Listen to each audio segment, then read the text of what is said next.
Hi all, I have another amazing Magnus Carlsen game to show you. This game was played when Magnus was 12 years, 11 months and 0 days by my calculations, so just exactly 1 month before 13 years old. He was playing in the under 14 tournament at the World Youth Championship in 2003, held in Halkidiki, Greece. Magnus actually came 9th equal in this tournament with 7.5. Believe it or not, Václav won the under 14 that year, jointly with Zigalko Sergei. So, okay, let's have a look at this game. Magnus kicked off with d4. His opponent was Andriasian, a 23-11. Magnus was already now an IM, rated 2450. So here, his opponent played d5. And Magnus played c4. We have a Slav defense. Knight f3, knight f6, knight c3, d takes c4, and Magnus now plays a4 to try and discourage holding on to the pawn with b5. Black plays bishop f5. And now the most common moves are actually e3 or knight e5, but Magnus chooses knight h4. So he's trying to grab that light square bishop. Also, of course, it's before black had a chance to play h6. If white had played another move, maybe h6, and the bishop goes to h7. Here now, after e6, white takes off that bishop. E takes f5, e3. So white has the bishop here, but black does seem to have a good control over e4. The double pawns might be quite dynamically useful. We see the move now, bishop d6. Magnus plays now bishop takes c4. Black castles, queen f3. This has actually all been seen before in quite a few games. Now black plays g6, and this also has been played before, even though it seems to weaken the dark squares a bit. So now h3 is played. White has the immediate threat now of g4. This would be very dangerous for black's king safety. So black usually plays locking down move, h5 now, to try and lock that down. Here now it starts to get very interesting. Most players from this position, statistically, I have 11 games on my book with white castling kingside here. This is the usual plan. For example, like this, we get a standard sort of play like this, where white might be a little bit better, even with the aggressive move g4 here. It's complicated or other moves, but Magnus has a different ambition in this game. He plays a move very rarely seen from this position, bishop d2. In fact, this is the only game in live book with bishop d2 here. So Magnus is preparing to do something unheard of. He's going to castle queenside here with a pawn on a4. It seems a bit risky, doesn't it? When you castle queenside, there's a lot more weaknesses to try and cover up. Black now played knight bd7. Black should be thinking about playing energetically if white is really going to castle queenside. Magnus does it. He castles queenside. Opposite side castling games are usually very exciting, but here, with that a4 pawn, is this really asking for trouble?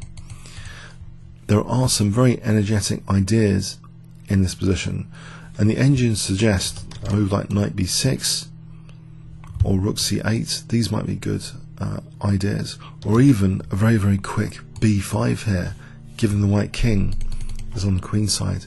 This sort of thing could be dangerous for white.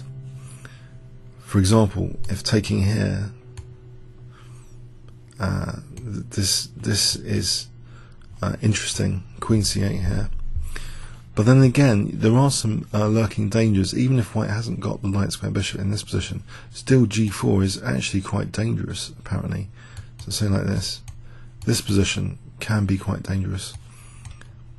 The rook and the queen are coming together.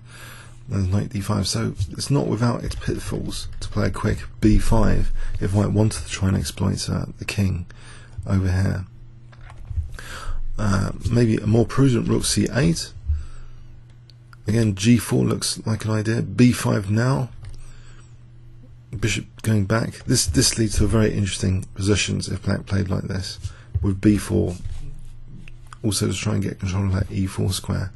White has interesting resources though in this position, which might make it at least playable.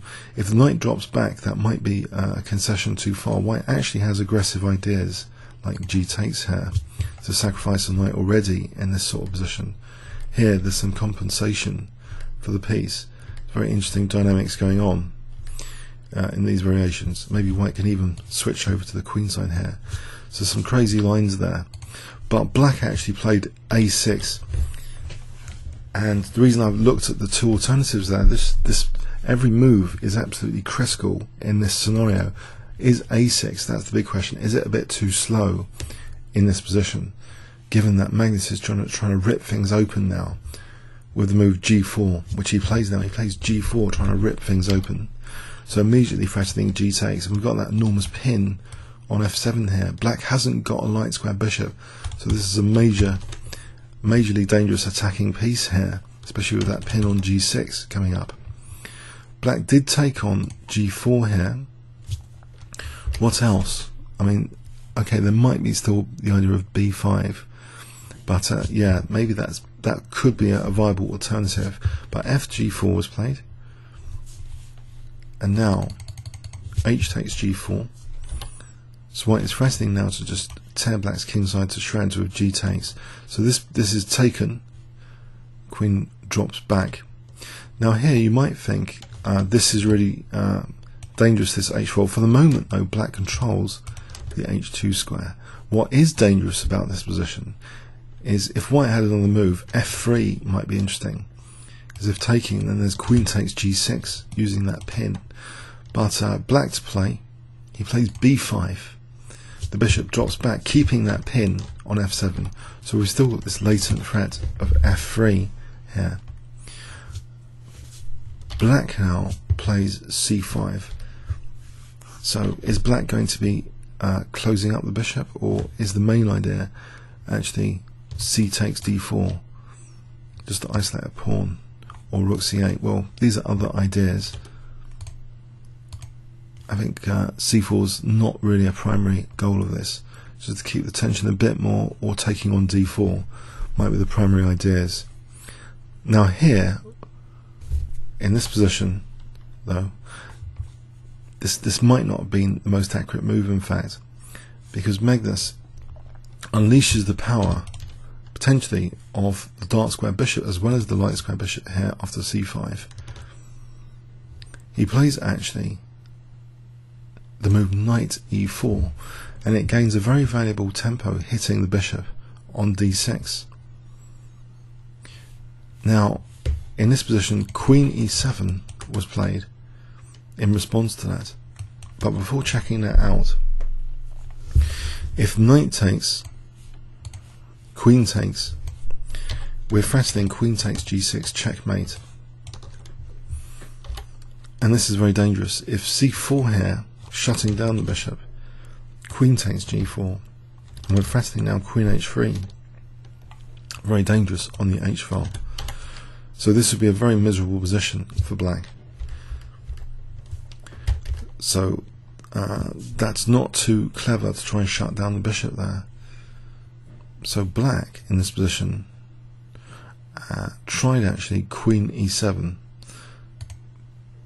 There might have been a slight improvement though, to be fair, here in queen f6, but still it's much better for white. It's apparently +2 this position for white, hitting the knight, and then it's still very dangerous with rook h6. So it's actually a very, very dangerous position already after this knight e4. So black played queen e7, and now Magnus is looking at this diagonal here, and first he snaps off black's dark square bishop. So now after queen takes d6, white has two dangerous looking bishops without any counterparts for black in this position. Furthermore, there's dark square weaknesses to try and tap into around the king. And now Magnus breaks a kind of beginner's rule of, you try not to capture away from the center to lose central control. But here the overriding priority is to open up this diagonal. Magnus plays d takes c5, capturing away from the center. And black's options are really inadequate here. He actually played queen e7, believe it or not, You might think taking a pawn with check is very lucrative. Not in this position.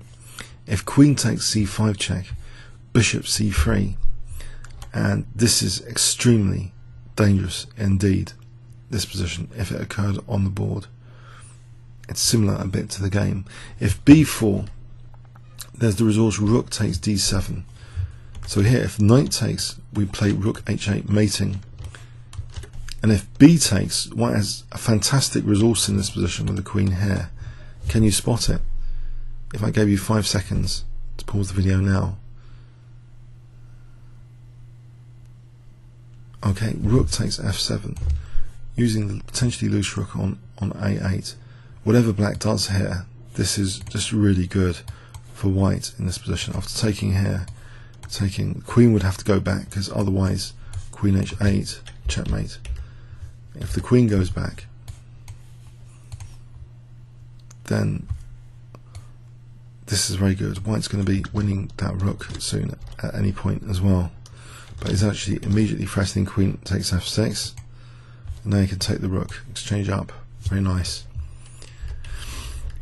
So that's not very good at all after d takes to take with the queen. Taking the knight doesn't fare too much better either.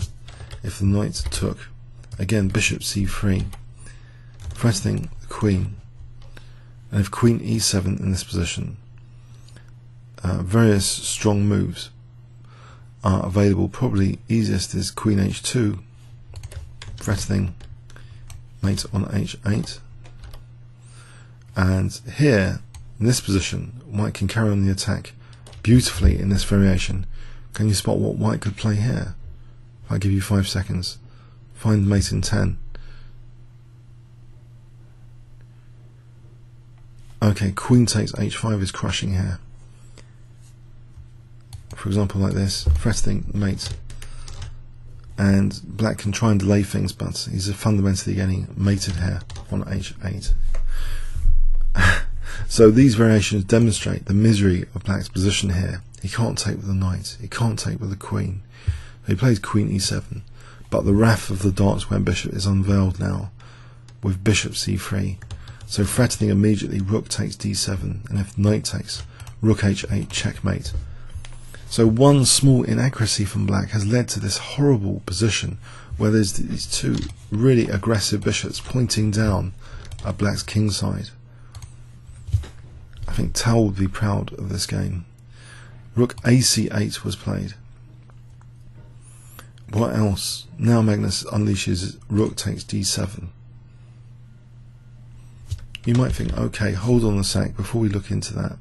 But what really does black do here? There's not too many options at all. On king g7, going into a self-pin, that doesn't look at all lucrative. Here there's various moves for a big advantage. For example, queen b7, threatening just rook takes d7. And if here, rook d6 puts the torture on f6. So it's a fairly hopeless position. Pressure's being just built up on that pin, basically, that as well. So okay, so black played rook ac8, and we have rook takes d7 in the main line of the game. So knight takes, there's rook h8. Queen takes doesn't seem to fare much better. But let's have a quick look.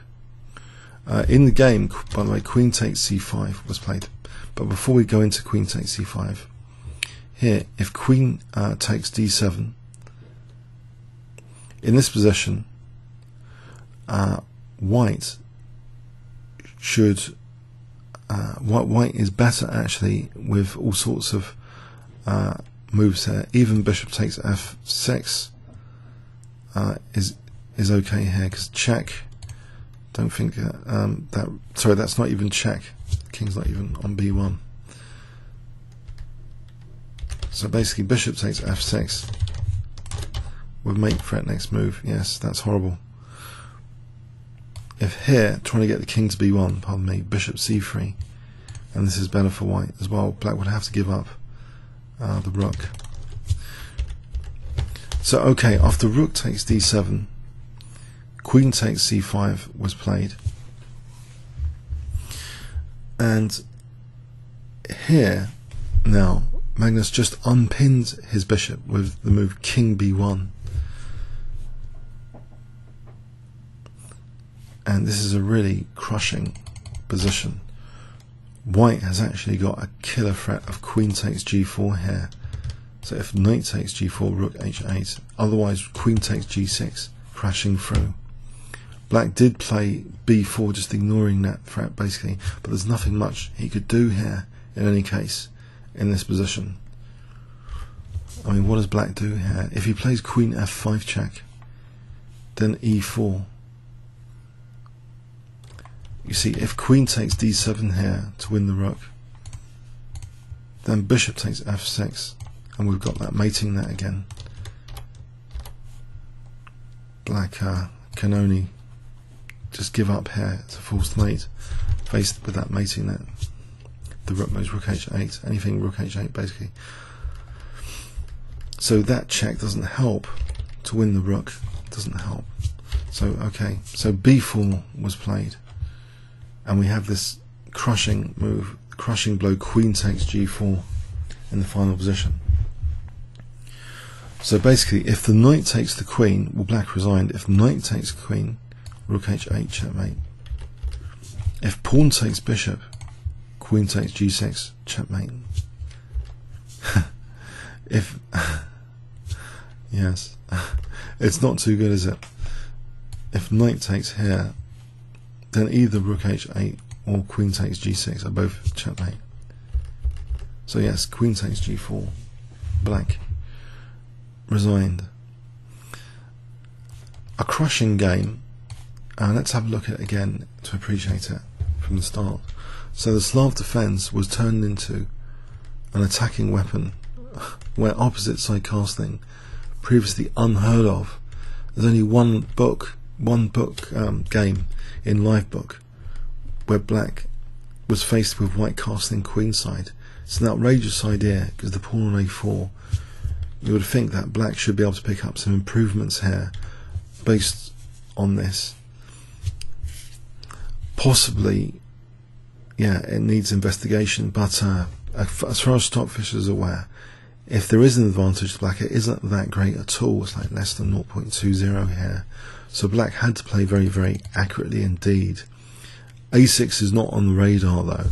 The moves which are preferred here are rook c8, bishop b4, or knight b6, or the immediate b5. But a6 was played, and it just seems as though Magnus had an astonishing attack created from this opposite side castling scenario. If we look at this position, it starts to be extremely dangerous. So on to b5, the bishop is dropping back, and now we saw c5. I think b4 again, there's knight e4 there, so c5. But this knight e4 was very powerful. So c5 is actually accelerating the problems with Black. Maybe taking or rook b8 is preferred here actually by the engines, but c5 accelerated issues here. This is now a very big advantage actually after knight e4 +2 immediately hitting that bishop. And if the bishop went back just d takes, just opening up this d file, this is going to happen. Queen e7. So Black faced the wrath of the bishop pair here after d takes c5, with huge king safety implications to face after bishop c3. So immediate threats of rook takes d7, and even queen takes g4 here. So rook ac8, rook takes d7, and now just casually unpinning here with king b1. Engines suggest an even stronger move might have been available in queen b7, by the way. So queen b7, yes, very, very dangerous indeed for f7.